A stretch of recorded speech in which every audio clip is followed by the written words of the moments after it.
હાર્દિક સ્વાગત છે. નમસ્કાર દોસ્તો, આજના બ્લોગમાં બધાનું હાર્દિક સ્વાગત છે. આજે આપણે વાડીએ જવાના છે. તમે જોઈ શકો છો આપણે અત્યારે વરસાદ ચાલુ જ છે.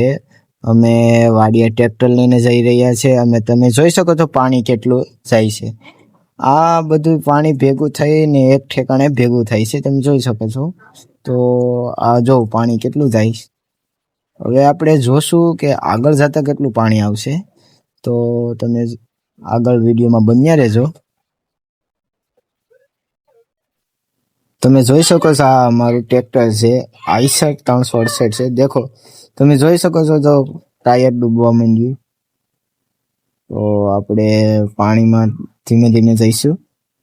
પાણીનો સાહસ ન કરે. તમે જો પાણીમાં વ્હીલ ડૂબી ગયો, આપણે આ નદીનો સાહસ નથી કરવો, આપણે પાછળ લઈ લઈએ. તો હવે પાછળ લઈશું. પાણી જો કેટલું પાણી આમ જો તમે, આપણે આનાથી નદી પાર કરવાની છે. તો આપણે આ બધીના જો આ ખેતરોમાં કેટલું પાણી સરકારના બેહી જોઈ છે, પણ આ કઈ જોતી નથી કે ખેડૂતોને કેટલું નુકસાન કરે છે. આ મારી વાડી છે, તમે જોઈ શકો છો. આ પાળા અમે બાંધતા હતા, આમાં આપણે ડુંગળી વાવવાની હતી. તો તે હવે તો પલ્લી ગયો એટલે ફરીથી પાળા બાંધવા પડશે. આ મારો ભાણિયો છે, તે છત્રી લઈને ઉભ્યો કારણ કે ઠરી ગયો હોય તો એટલા માટે. આમાં પાણી ભરાઈ ગયું છે. તો હવે આપણે આ જો અમે પાળા બાંધતા હતા. તો કેમ છો મિત્રો, તમે જોઈ શકો છો અમારી વાડી છે. અને આ જો આ ડુંગળીમાં પાણી તમે જોઈ શકો. પાણી આ બધા મારા ભાઈઓ જ છે, તે ડુંગળીમાં જોઈ તો કેટલું પાણી જાય છે. ડુંગળીને તો નહીં નુકસાન થાય, પણ અમુક ખેડૂતોના જો માંડવીના પાથરા પાણીમાં તણાઈ જાય, ઢગલા, એ સરકારને દેખાતું જ નથી.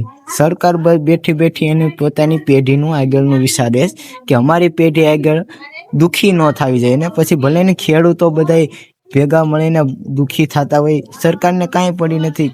ભલે ને આપણો ભારત દેશ ખેતી પ્રધાન દેશ છે, તે કિસાન થકી આપણો દેશ હાલે. તમે જોઈ શકો છો આ આપણી વાડીમાં પાણી કેટલું આવી ગયું છે. જો સામે જો પાણી જાય છે, જો આ ઓલા શેઢેથી સામેના શેઢા સુધી પાણી જાય છે.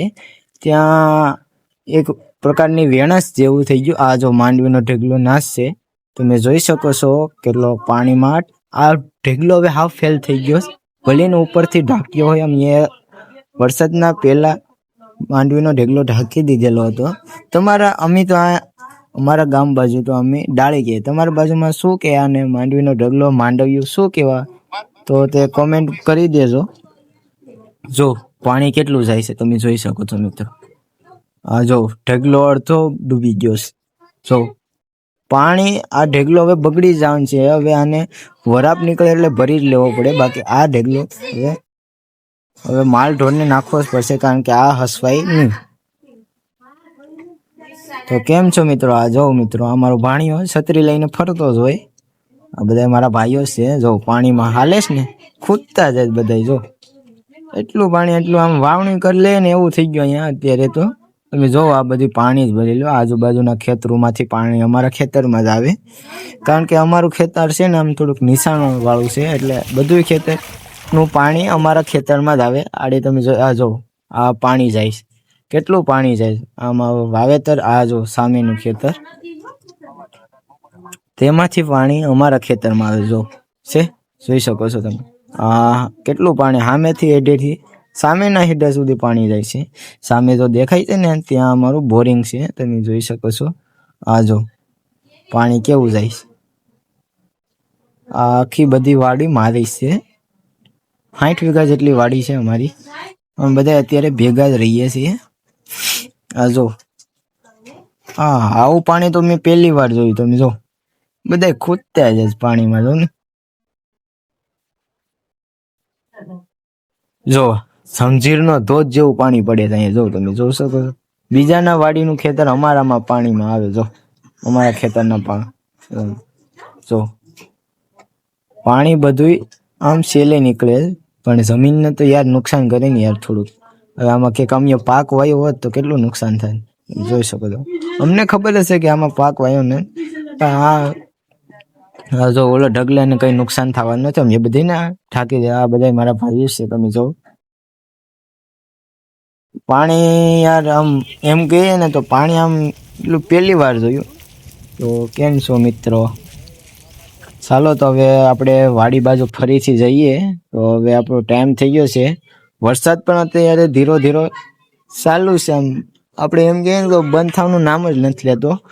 કારણ કે આ જો આ એક મારો ભાઈબંધ જો કૂદતો આવે. જો કેટલો કૂદતો, એક તો શરીરમાં છે પાછો કૂદતો આવે. તમે જોઈ શકો છો.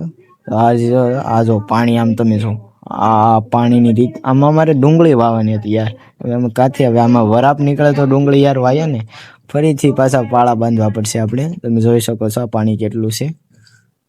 પાણી યાર વરસાદ ખરેખર. હવે હું પણ છત્રી લઈ લઉં કારણ કે થોડોક પલ્લી. આ જો આ આપણું ટ્રેક્ટર છે.